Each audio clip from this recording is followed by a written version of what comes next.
Welcome to Mogobe Nuggets of Wisdom podcast. My name is Mompoloki Lerumo Mogobe. Our objective is to enthuse, inspire, energize, and empower entrepreneurs and entrepreneurs of all stripes here in BW and beyond. We do so by inviting these entrepreneurs and entrepreneurs into our makeshift studio. Sometimes we call them to the restaurant, sometimes we go to our studio, and we ask them to share their experiential knowledge, their experiences and their expertise, and we ask them as many questions as we can, aimed at empowering you also as a viewer.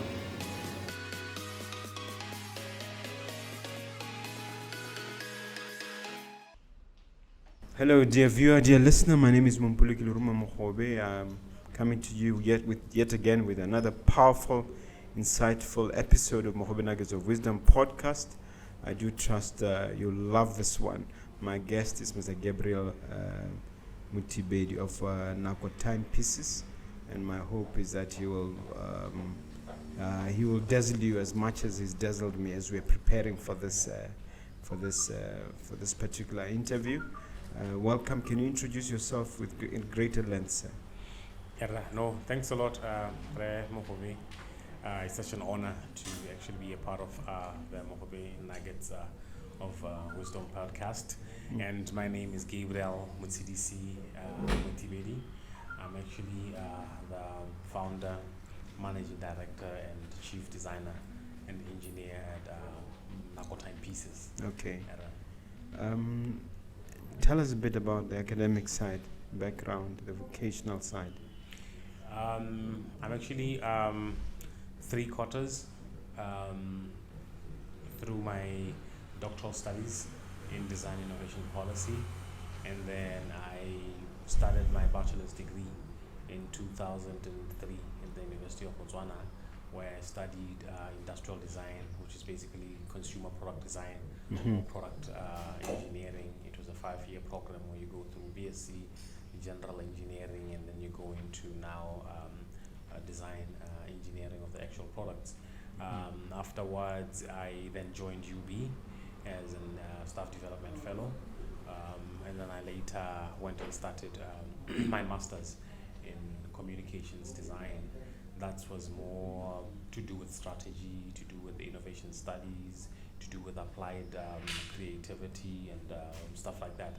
So that's when I went and studied that in the United States in a school called Pratt in New York. Afterwards, came back. Pratt, you said? Pratt, P-R-A-T-T. Okay, Pratt. Yes, okay. Yeah. And then I started my doctoral studies in 2018. So basically, if you look at my academic journey, I was trying to, it's pretty much in the same domain in design, but I was trying to cut across 3 macro levels of operations, which is technical design, where I got the skills and got equipped with the skills of making the actual product in my undergrad.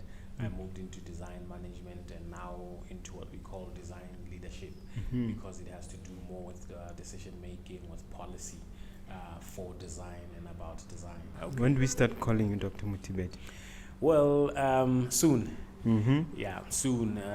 It should happen very soon, because like I said, it's been, I'm 85% throughout completion, and not much has been left. It's just to prune bits and pieces, and to align and then submit. Okay. Yeah. Let's talk about Nako Timepieces. Yeah. How did the concept come about? Basically, well, what I'd like to state is that at this point in time, there's only one sole director in Nako Timepieces, but there were 2 founding directors at the time in 2018. It was I and Dr. Shima who recently just left the company. And then what had happened was he was a collector of watches. He grew up just liking watches, and then he was just that guy who with accessories, and then now I came in as the guy that puts it, puts things together. I was now the engineer. I would build your brands, I'll build products from scratch through conceptualization to computer-aided design, to making rapid prototypes. So when we met, it was like, you know what? I think we are two special people with different skill sets. Let me look at the design innovation part of it, product development part of it, and then you can focus on the business side of it, because I was based in London at the time. So he was in Botswana, and then we joined hands, put together our little savings to start the company. That's how the company started, but really there was also a need, you know what I mean? So we felt Botswana really has a very rich visual vocabulary. Botswana's heritage is really rich, and the country is rich in culture. As much as people share information in journals and books, we were like, let's try to share our heritage in a rather different way. And then we did that on timepieces, because now these are canvases on which we paint perfect pictures of Botswana. Wow. Yeah. Value added to natural resources, diamonds, that's the cornerstone of this. Can you elaborate a little bit more in terms of the design thinking aspect? Yeah. I mean, for me personally, Botswana has been producing diamonds and has been the best country by far, by value, up to date, which is what I think. And, to me, that should mean and say something to every Jack and Jill in Botswana, now that your country has these natural resources, when you know what I mean, in your little corner, in your little space, what can you do for your country and add value to these natural resources? So we're like, you know what, part of it, we got into watchmaking, because these are accessories, and at the same time we're trying to enhance and sort of play a part in trying to define Botswana's jewelry design industry itself. Because you see, you have the stones, you have the diamonds, you have the raw materials, but it's through jewelry design that you'd add value to these natural resources. So watchmaking became, like a part, and we're like, okay, this is where we're going to go. And it's very possible to put stones in watches. We've tried it before. Some of them, I don't know if any of them are here. Yeah. Do you have actual diamonds in it? No, those ones are not here, because that was for a client. I think we'd be a target for for something not so. Yeah.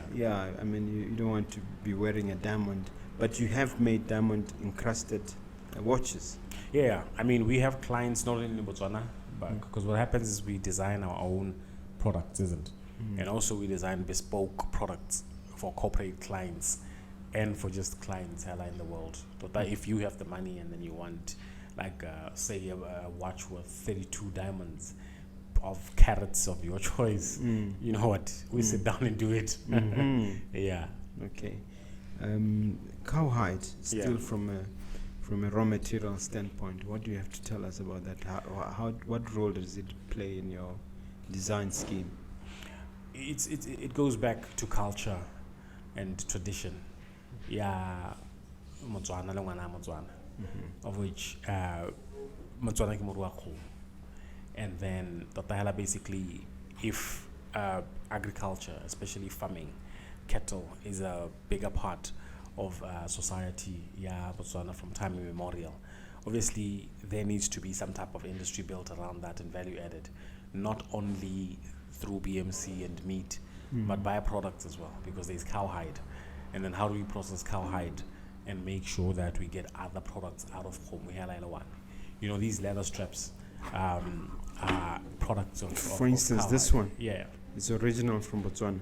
We get our cowhide from Europe, and then the plan is to actually get it from Botswana, because if I remember well, there was a leather park in Lobatse that was being set up, and then we've been in talks with the government, and we never really got to come to any solution, because I think it's an ongoing project. Some government officials directed us to Leia, where you have people who work with leather, and then now I'd like to sort of clarify something. We have met people, but the quality of the leather products and the leather straps that they were making were not matching what we wanted. Because at the end of the day, we don't have to get leather just because it's Botswana. We have to get good quality leather. And when we put it next to leather from Europe, we go with the best, you know what I mean? We live in a global because village at the it's a end of the day. luxury product after all. And then the point that I wanted to clarify was we are into consumer product design. And there's a thin line between a design and a craft. A lot of times you find here back home there's a lot of craftsmen, and then people like making crafts instead of designs. It's a topic of another day, but the two differ in terms of precision and minimalism and processes and stuff like that. So because we don't have craftspersons who can design the type of leather that's suitable for this quality watch. Yes, we for the ones that we spoke to, we're not happy with the quality. Let's talk about the watches themselves, Nako Timepieces. What inspired you to come up with this, and how was the design process for you to end up with this beautiful watch? And product, these are beautiful products. And I've seen even HE wearing some of these watches or promoting them. Yes. I would say first things first, let's start with the brand itself, because there are two things there. We have the brand and we have the products. So as far as the brand is concerned, we named it Nako not because of the ticking hands of time, but you see, time defines life. These moments in time, there was a time that you were born, there's a time you got married, there's a time you had your first son, and all these accumulated define what life is, you know what I mean? And time is a very important, aspect of life. And we're like, you know what? Let's just do something that really celebrates the days and times of the people. And that is why people are also a part of what we do. So we named our brand Nako in that context, and bringing people at the center stage. And then heritage also became a part of it, because they cannot be Nako without heritage. And is there a uniqueness that you added in terms of the design? One would say that watches have been around a long time. What is the uniqueness that you brought in? Yeah, what happens is so normally what happens in design and manufacturing of products, we have what we call archetypes. I'll give you an example with the automotive industry. There's different theories on who made the first car, but Henry Ford was very popular with the T1. You know what I mean? Some say he just housed what was there and stuff like that. But whatever it was, the T1 was something that was rather popular. And I would say, you see, what he did with the T1 became an archetype that defines a car. So what a car is, a chassis with 4 wheels on the side, and then you mount an engine on the top. Whether it's an Audi, Mercedes, Benz, so basically a car is one thing. They're all the same. You know what I mean? So basically, there's an archetype. There's a standard type of design you have to follow to say this is a car. Even in watchmaking, every product is like that. There are certain specifications say the product has to have to be defined or identified as a watch. You understand? Yes. And then obviously what then belongs to you is the nuances of the aesthetics. Yes. Because first things first, we adopt movements depending on the type of watch that we want to make. Either we get our movements from Japan, sometimes Seiko, sometimes Citizen, Mayota, or the Swiss made ones, depending on the type of watch that we want to make. So we don't have to reinvent the wheel. So in terms of the movements themselves, we adopt them. Isn't the Mercedes-Benz also will adopt Dunlop and Firestone? They don't make tires. No. So basically that's just the language in consumer product design all over the world. Yes. They run BMW cars maybe in Bosch filters. You can't make everything. So we adopt the movements, and then what we then do is actually the design of the dial itself, the design of the hands, the design of the casing, and the bezel at some point. It has to be different in any way. So basically that's what then makes a product unique. And then what we have as products are actually registered as industrial designs. Meaning the patents are registered? No, the patents will rather be with the movements. Then the patents belong to the people who make the movements. Like Seiko, Mayota, Yes. Jalo Jalo. And then Rona, basically, it's on what we register is the industrial design. The Could be the industrial design. trademark, is it? No, the The industrial. actual design itself. Yeah, what you see. Okay. Yeah, that visual design is registered as an It's industrial. an IP, as IP, the industrial design. Yes, it's called an industrial design. Okay. So we register an industrial design we submit sketches, like Yes. blueprints and the metamorphosis of Mhm. product development Yes. until CAD models and rapid prototypes and mock-ups to show that indeed this belongs to us and we did it. So basically, even if you remove the Nako logo, the watch is a Nako watch. Mm-hmm. Isn't it? If you remove a Toyota sign from the car, that's a Toyota car. Yes, yes. It really is not about the symbol, Yeah. but the product itself. So that's what we're doing at Nako because we own the industrial designs. Okay. Yeah. You brought a few watches. Can you just explain the differences? Which one is this? What is? Yeah. Take us through the products itself. So basically, what we started with the classics. The classics are similar to what I'm wearing, Mm-hmm. and then you can see that it's actually thicker. This is the same watch, different strap, and then those are classics for women. Just take it out and let's see what you're talking about. Yeah, even this one. Mm. Yeah. So basically, this is the it's a classic. This is one of our first watches that we started with. And if you look at the functions, we have the seconds, minute, and hour hand. Afterwards, you have your day and date. Mm-hmm. You know, now these are additional parts or movements within the mechanism. Mm. So what we then did, and then this watch costs, when we started, it cost 3,000 pula. Mm-hmm. And later we made it 2.7, which uses the Citizen Mayota movement. Mm-hmm. It'll kick for a good 5 generations. Wow. Not even 50 years, 5 generations of people, because the culture, Eddie watch 30 it. times 5, 150 years. Yeah, you have to pass it on Mm-hmm. to the people. Call your son and your grandson, Mm. even if you engrave your initials, but then now change to the leather straps or battery after a couple Wow, of years wow, and stuff wow. like that. But it's a very durable product. What's it called? This is the classic. It's just called classic. The Okay. Nako Timepieces 3 Dikgosi edition. It's a 3 Dikgosi edition. Yes, Classic. And then we have 10 ATMs water resistant. yes. Okay. Get out of the water resistant is actually quite high.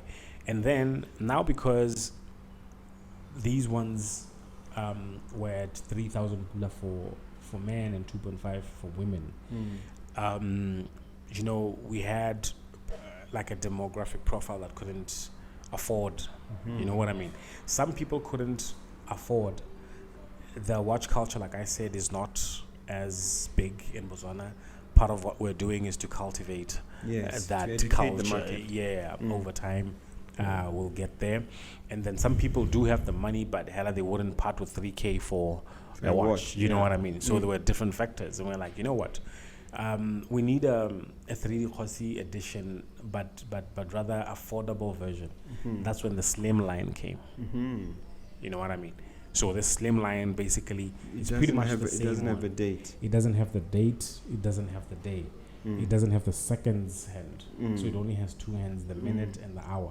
So what does that mean? It means how we've removed 3 mechanisms in the movement, like making To make it affordable. cheaper.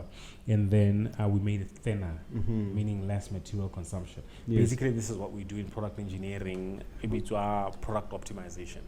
It's an optimization process because you see, when you design, you can sketch everything out of this world. Yes. You can do all types of wonders in the computer, but now there's going to be a negotiation between the designer and the manufacturing engineer.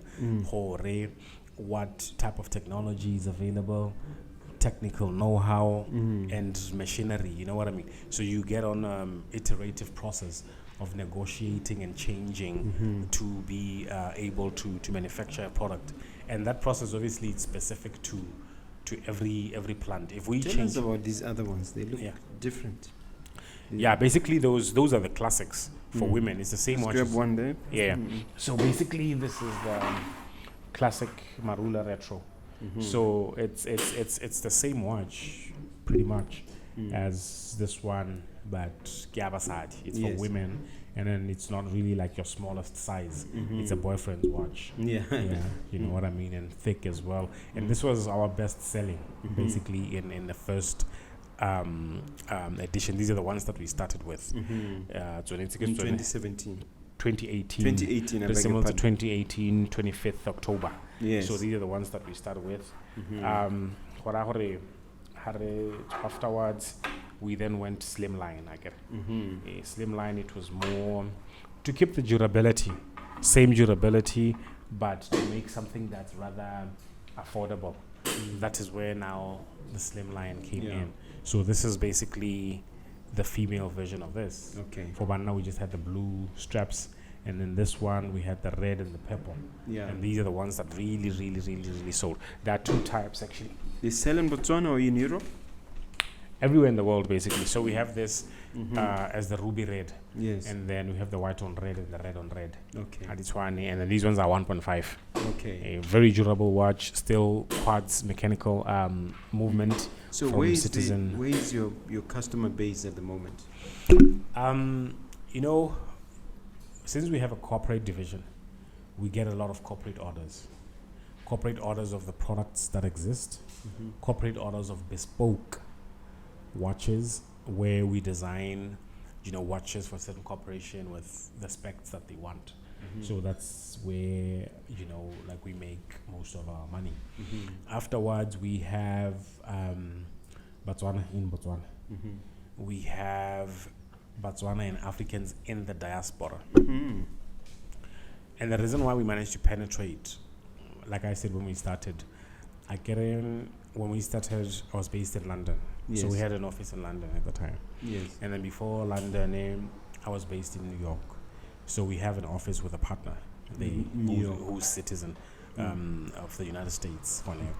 So my business partner was here, and there was another guy. Do you have physical retail stores and outlets? No, not retail stores, but offices. So basically, when we launch, because you sell directly to the customer. Yeah, because whatever we do, whether it's messages or papers, whatever happens in Botswana is there in South Africa, it's there in London. And because the London office, took care of the European market, the New York office was more like the American market, and then Botswana and South Africa was more like your African. In terms of retail, we didn't want to go into retail because that we start the value chain from the very beginning, from thought to ideation to conceptualization to rapid prototyping and mocking up. And the one thing that I'd like to highlight is that we came into business not from a business and business development perspective, but from an engineer's perspective. We all get into business from different perspectives. Angles, you know what I mean? Yes. So now we are makers of the products. We are the guys that make stuff. You know what I mean? And then that's where we wanted to focus and concentrate on.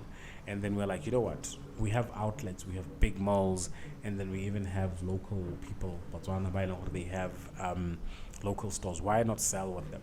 So obviously, either or we place our products with them, and then yes. So where are you distributing in Botswana? So Botswana, it's mostly the 3, if not 4 ways. We have Monsieur collections in Airport Junction. We have white label fragrances in Rivok. At least these are 2 major malls. And then we sell from the warehouse where people just call us directly. And our online store, Leon, needs under development. It should be up where people from here and outside would buy. But, buying from, online purchases and stuff in Botswana is not as popular. As you know what I mean? People want to go into the mall, that, physical experience and touch the product. So we have that, and we're like, because we start the value chain from the very beginning, we don't really have to go to retail. We can, but we chose not to. Yeah. Now, let's talk about the manufacturing process itself. Your factory, if I am correct, is based in Europe. Tell us, Germany.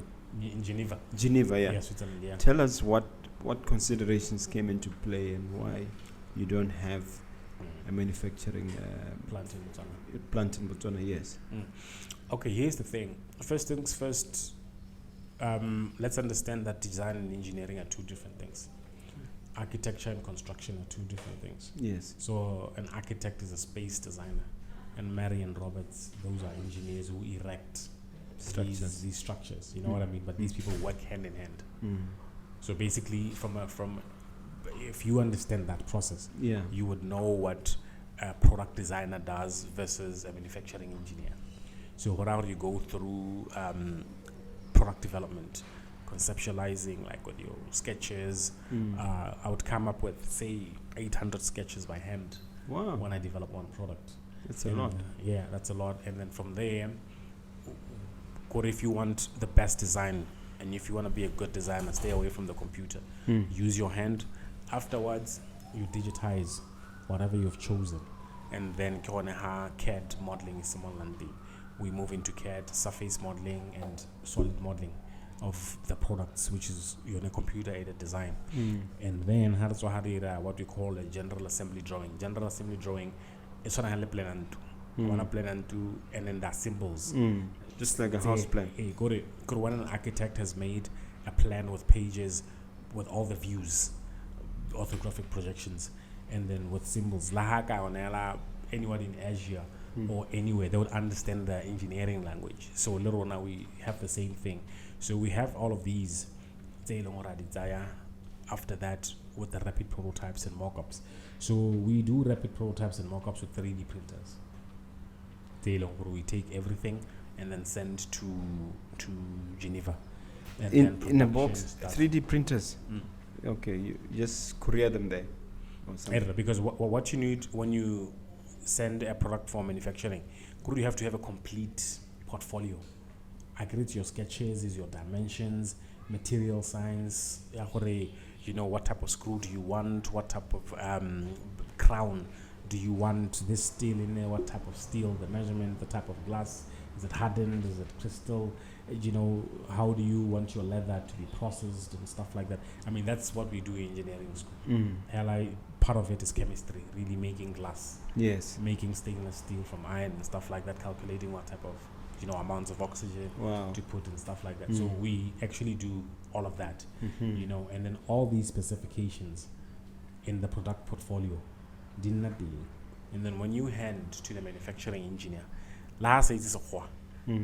they'll be in a position to do it for you because there are symbols and language in product engineering that we both understand. But like I was saying, there's going to be an iterative process because drilling or the design, it will depend on certain conditions. Or do they have sufficient technology, the type of machinery?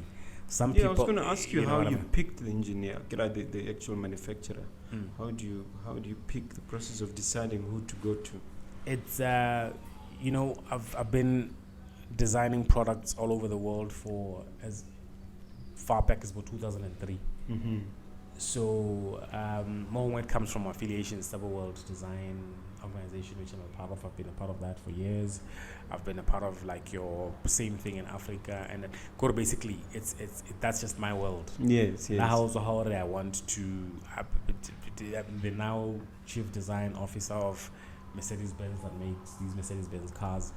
That's a friend of mine. That's a good friend of mine. The same Jonathan. We operate in the same space. Yeah, he's now based in Germany. He's like the CDO. He's the chief design officer. Yes. In Mercedes-Benz. That's the guy that makes the Mercedes-Benz cars. Yes. So those are people that I've known for as back as about 20 years ago.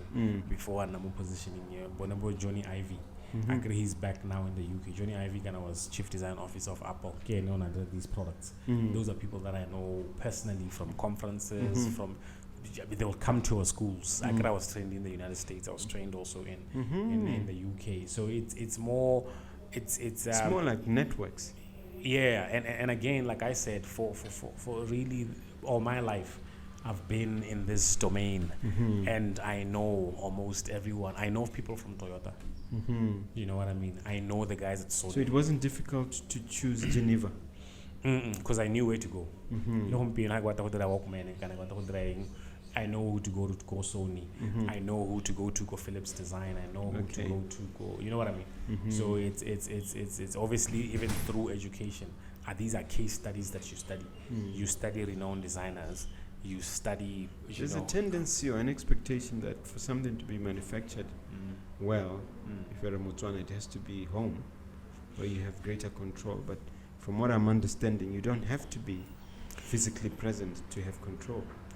Yeah, first things first, like I said, you can't design and manufacture everything. Even the products that we have, from cars to everything, strip a car out, Dunlop, you know what I mean? You can't do everything. So how you are designing a car or something specific, you understand what I mean? And then from there, I mean, we all want expertise. If you look at Switzerland and watchmaking, I mean, these guys have been doing this for hundreds of years. And obviously, we're coming from a design engineering perspective. We wanted to work with the best.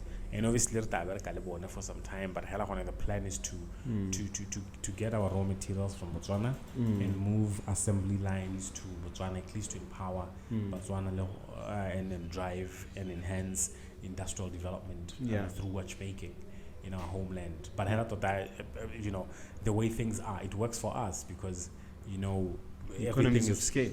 And everything is seamless, really. You know what I mean? For the Botswana, we empower Botswana and tried to print a mark in driving our country's industrial development through watchmaking. But if you ask us, but I'm sure you do have interns and attaches and apprentices who are Botswana, who are part of this process, correct?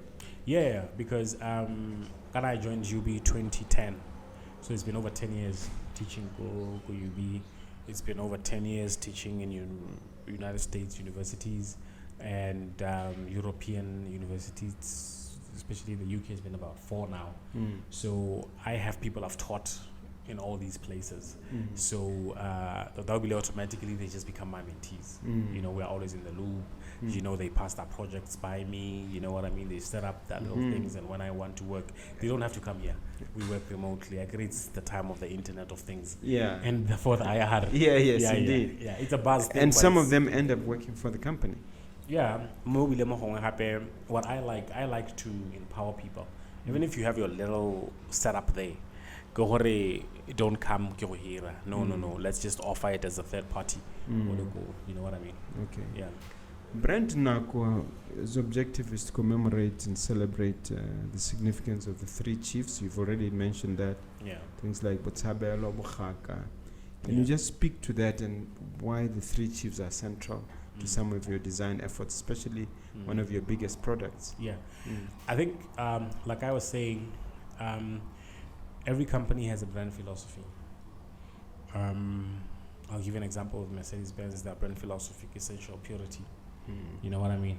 Yes. But that does translate to the products that they make because they don't make cars, they design experiences that are connected to essential purity as a brand philosophy. Yes. So Kohorona, we are merging heritage and horology. So, and that is modern horology and Botswana's heritage. Chronology. No, horology, the science and art of making watches. Yes, horology, yes. Yeah. Okay. So basically, our brand philosophy, we're trying to merge modern horology with Botswana's heritage. Like I was saying, basically, how really watch you are wearing Botswana's history and heritage on the wrist. These are canvases on which we paint pictures of Botswana. We tell our stories through watches, basically. And then these stories are about people. And we were like, okay, let's start with a very important story or a story what holds, like more water. And then we looked at the 3 chiefs. As controversial as it is, we decided to go with what the books say. You know what I mean? And then we are not saying they directly led to Botswana's independence, but their role. Contributed massively. Yes. So we are like, you know what? These are key people that we need to celebrate. And then we did the Three Dikgosi edition. It is not the only edition that we will do, but when we started in 2018, 25th October, people picked it up and really liked that.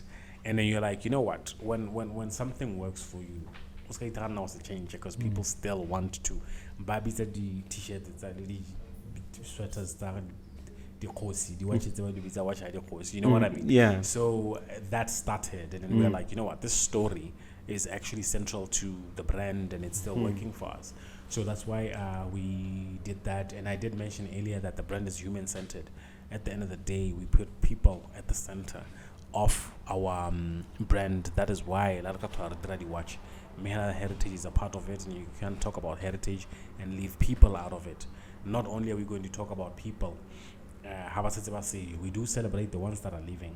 That's why we have roundtable discussions and fireside chats with locals. You know what I mean?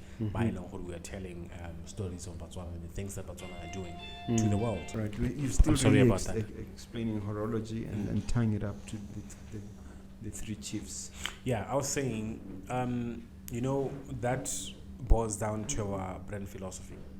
For our philosophy, we envision to merge Botswana's heritage with modern horology. And then, heritage, obviously, when you talk about heritage, you cannot leave people out. And then Brand Barona is human-centered. We put people at the center. And then we tell our stories. We celebrate their significance and achievements. You know what I mean? And the reason why we did that, I'll tell you what. In these days and times, what really sells is not the product itself per se, but the story.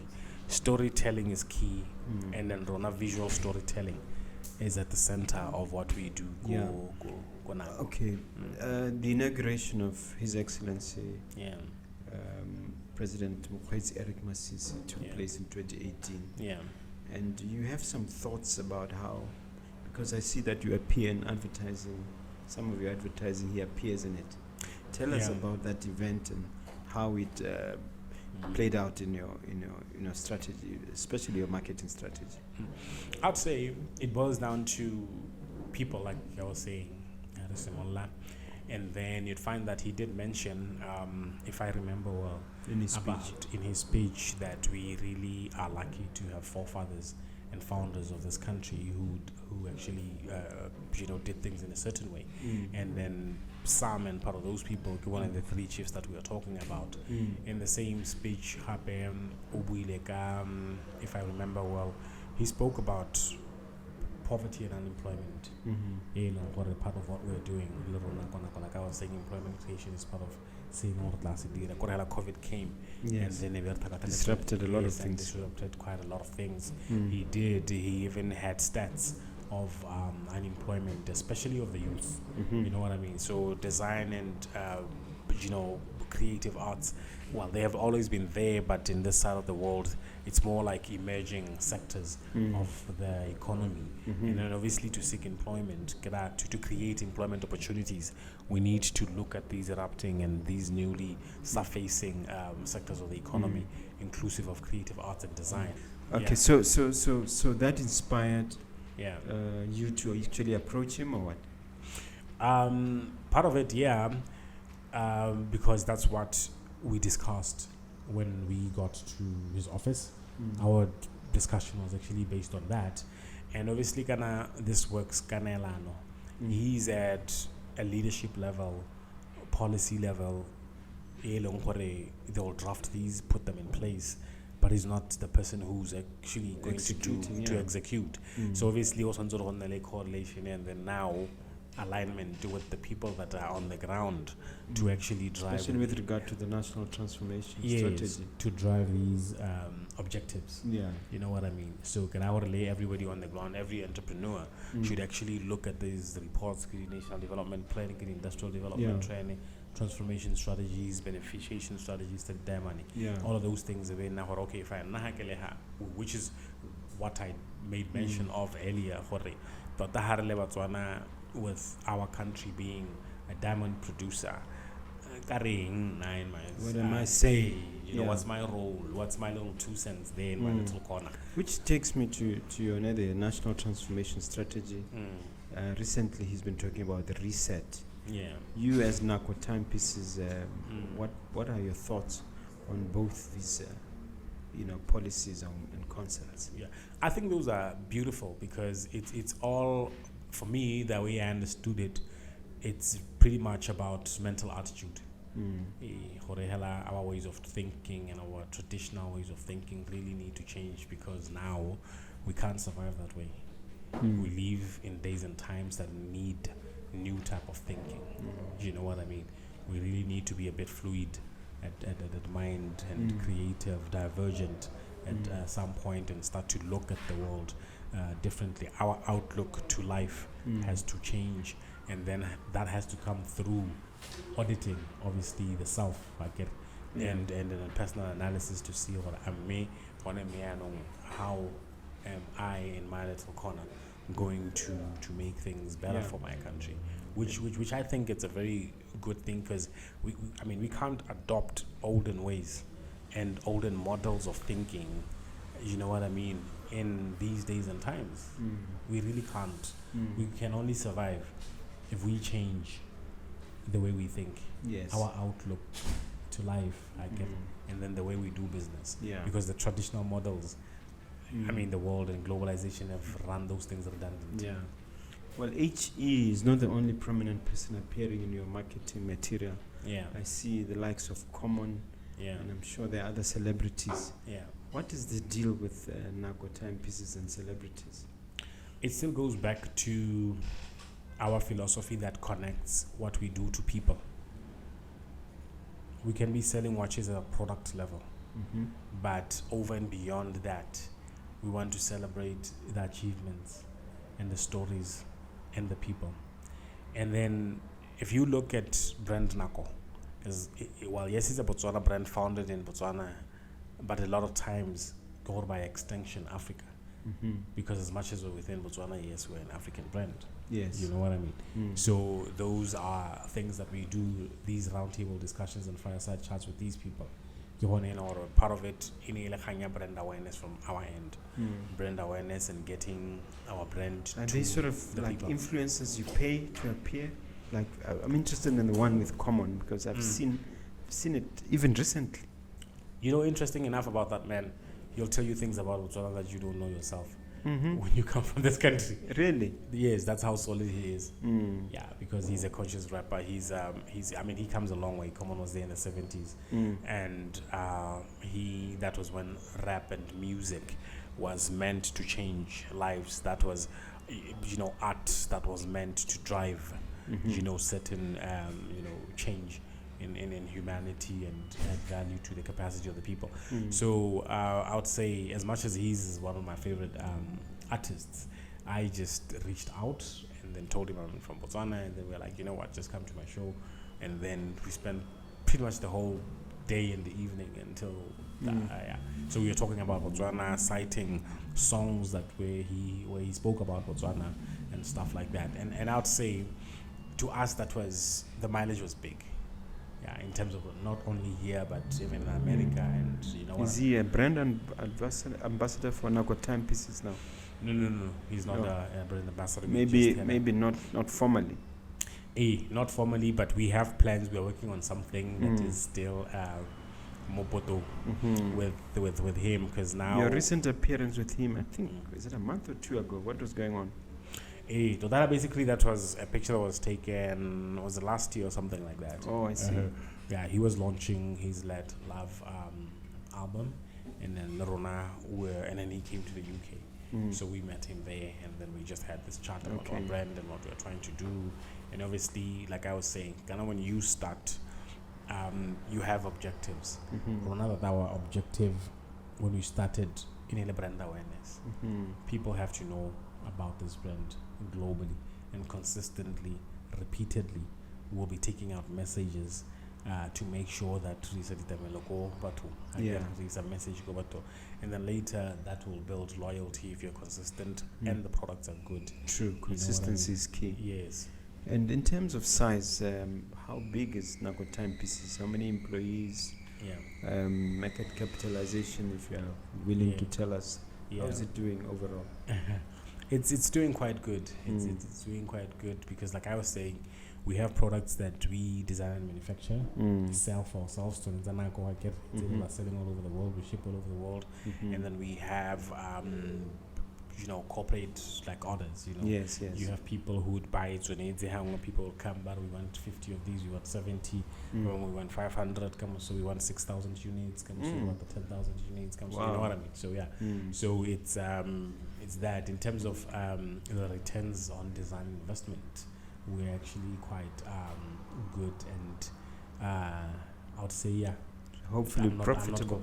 I'm not complaining. Yeah. And I see you won't mention the numbers, but I understand why. Yeah. Tell us about this book, Heritage Volume 5. What's going on here? So basically, this is a book that we're featured in, and then the first one was this was volume 4, and that's volume 5. So it's a coffee table book, started by locals, and I actually quite like it because you see all of Botswana in it in terms of like from different sectors of the economy. And then this volume was when we launched the classics, when this volume was published, and then that one is when we launched the slim lines. Okay. Yeah. So basically, we don't have a publication of ourselves that would say Nako that tells you the entire story. We do have a brand prospectus that we give to prospective investors and stuff like that. But now I carried this with me because Lebo and Hapehela, there's where we actually meet and merge in heritage, because the book itself, our heritage Botswana, and then heritage Lorna, it's a keyword. It's a keyword in what we do. Yeah. So and then those are very interesting articles that they wrote about us in the two versions. We only appeared in these two versions. Where does one find these? There are contact details in there. Okay. I thought for the benefit of the viewer, you might say where they, or just maybe because I'm not sure, but I don't think they sell them because you pay for space, and then how do you get a couple, and then Bonhela from their warehouse. I'm not sure about sales, but I think people can get them. Yeah. All right. And how are Botswana responding to the idea of wearing a watch? Because even me, it took me a while to get a watch because I thought I can get the time from my phone. I'd say first things first. It's a culture, that needs to be cultivated. And another thing, it's not only function but aesthetics. Aesthetics and accessorizing over function. From the phone, yes, you can tell the time. There are smartwatches, and then I do get those comments a lot. As much as I want to support you, I have my Apple Watch, and because I jog, and but if you understand the culture of watches, you can't replace a Rolex with an Apple Watch. No, not now, not ever. Doesn't make sense. Not now, not ever. You have to understand to you know what I mean. You can, and you have to have both of them because also your whole fashion ensemble ends. Mothibedi, if you're looking at 10 years, 15, 20 years ahead for Nako Timepieces and for yourself, what does your crystal ball tell you? Basically, our short-term strategy, starting in 2022, is to go global. If you would go back in time in terms of communications and advertising, marketing, everything has been Botswana this, Botswana that. So now, yes, the brand will be inspired and it's a homegrown brand, but now we want to actually now diverge and go to Africa and the world.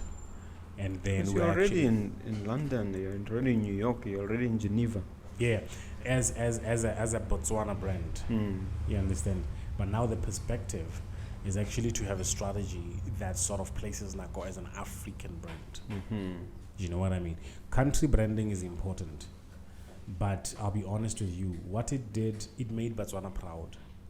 Only 2 million people proud. 2.5, something like that. Yeah. You know what I mean? And those are not big numbers. And then people who identify with Botswana, who like Botswana, or in the diaspora about Botswana had to buy. But now there were people, say, living in the near South Africa. Well, they can buy because it's a product from Botswana. But you see, it's specific. Country branding makes it specific to this country. Even African countries studying where they would like it because Botswana is African, but it doesn't really align with where they're from. And then before we came up with the strategy that we have now, we wanted to go different countries, but because we have Nako South Africa incorporated Feb 2019, and we were like, you know what, we can't really be going country to country, doing country branding. We now need to be inclusive. You know what I mean? Because now if we grow and look at a larger picture and perspective of the entire and the bigger Africa, it's not only Botswana of 2.5. Is this where maybe AFTA comes into play? Africa Continental Trade Agreement. Yeah, because what we're doing, we have how many countries in our 54, yeah. 54 kingdoms. So now, if this is an African brand, obviously the entire 54 kingdoms will feel proud. For this belongs to us. What we've seen and what sold our products over and beyond story. It's how we placed the brand. Botswana felt proud. Yes. Even from presidents to office of the former president to everybody who has ever bought the watches out. Really, we didn't really matter much for. Yeah. It's the story and the product. It's homegrown, right? So no, that homegrown has only been limited to Botswana, of which we want to now go into other places because we have business opportunities coming in South Africa, in Angola, in Malawi, and even in the West, because especially in America, you have people in the States who are really solid, not only about Botswana but Africa, because you see, if you come from the motherland, you are the one. Yeah. You know what I mean? Yeah, so, I'm with you. Now we need to So grow. you foresee opening branches or just basically being accessible to another market in the diaspora, or you thinking of opening branches or what? We will, because in these 4 places, like where we have these offices, so really Gaborone, Joburg, New York and London. Then Geneva. Not Geneva is just manufacturing. It's just manufacturing. Right now, Nako Botswana, it's incorporated in Botswana. So the South African one, it's Nako South Africa. It's a totally different sister company there. So we're planning on doing the same. To get them, especially that the people by Longor now will be partnering with actually citizens of those countries. And if we incorporate that in the United States, partnering with an American, obviously there are benefits. It comes with But with what that. do you say to those entrepreneurs out there who are fearful of expansion? I mean, you've been playing in 3 or 4 continents for many years, 2-3 decades. Yeah. What do you say to those people who tend to be just sort of insular and looking into Botswana and a smaller market? I think it's very important to be a citizen of the world. You know what I mean? That's what is very important. And again, people should not fear, because there's really nothing to fear out there. When you, like Rona, when we're doing these watches, these are the best watches. No. This is the little that we can offer. If you're passionate about something and you're doing something, you're taking it out to the world, you are sharing with the world. So it's not like you're sticking your chest out to say, I went and did that. No. You know what I mean? Sometimes travel a lot, leave your country, leave your motherland, spend time elsewhere, because it's really problematic. You know what I mean? Because you that don't even exist. You know what I mean? And now what I know, Botswana are very special. Whether you go to South Africa or you go to the United States, there are a whole lot of people who, yes, are making money, but Botswana are educated. You see, I put education first, because money with no story, I'm not that type of guy. You know what I mean? And then there has to be a certain purpose, something that drives you over and beyond profit making. So you're going to find how this country has educated its people. They stand a chance to actually make it outside the world, because people, some even in South Africa, some didn't even get education, free education that Botswana got. So you can survive under carpet deals and stuff like that. But Botswana are very, very, Under very carpet special. deals. Okay. The less we say about that, the better. Yeah. You know what I mean? So it's like I was saying, they should fear nothing. Yes. The most important thing is self-belief. Yes. Is nothing as beautiful as self-belief. Like they say, believe in the self and everything will be possible because the world is your oyster. There's no one in the middle. Yeah. Which is the right order of things. You can admire people's works and stuff like that. Yeah. But it doesn't necessarily mean that you have to dance to that tune. To dance to that tune or feel there are any you know what I mean. No, I appreciate that. Yeah. You can ask me a question, sir. This is your chance. I'd say what I'd like to know is you are one of the one of Botswana's renowned entrepreneurs, and you come a long way in entrepreneurship, and it's not as easy to be an entrepreneur in this country, and you survived the test of time and competition to date. We are not looking at 5 years ago and 10 years ago. You've been in this industry for decades, for a very long time, and then this goes beyond academic credentials and knowledge to experience. What I want to know now, with the years that you've accumulated, we're talking wisdom. So what's the wisdom you'd leave to other fellow Botswana, to me as well, because we are fresh. It's still a work in progress. We are still struggling to find it, and I don't think there's any one person who has mastered it all. Yeah, I think the attitude should always be one of perseverance and persistence, and see how it unfolds. I have come very close to giving up when things were really rough many times. But I think looking back, because you only know things looking back, the key thing was never to give up when things really looked terrible. That bank manager wasn't so sympathetic, that customer ran away with the money, that person betrayed you, so and so has not delivered on their promises. The key thing is when those moments come, to just persevere and soldier on, because you have a bigger purpose. Our purpose is to really inspire, energize, enthuse, and empower others. So if we can still do that, there's still a possibility. There's energy, there's breath in our bodies. Doesn't matter what setbacks we have. So to me, that is the biggest thinking. And if you go to my religious faith, if you go to my Setswana upbringing, this notion of not giving up was ingrained early, and I think it's the difference that made the difference.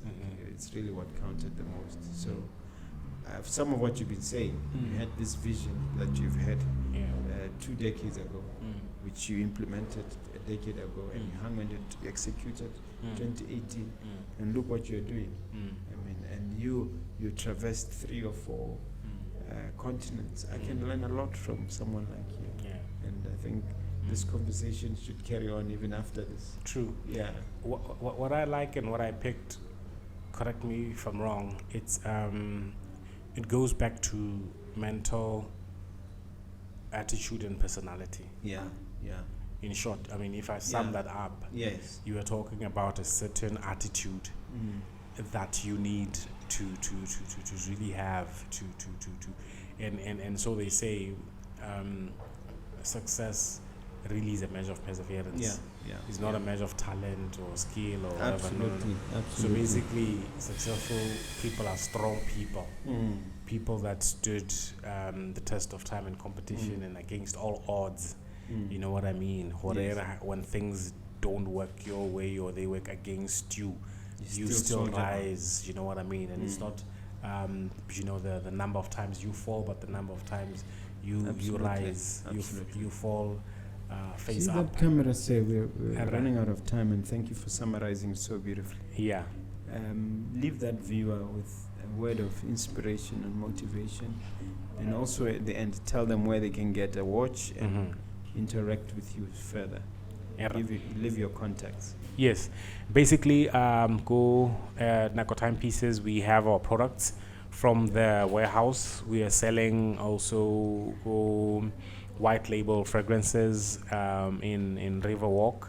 We have our watches in Monsieur Collections in Airport Junction. And what I'd like to say to viewers out there, young and old, Botswana, my countrymen, is that just believe in yourself.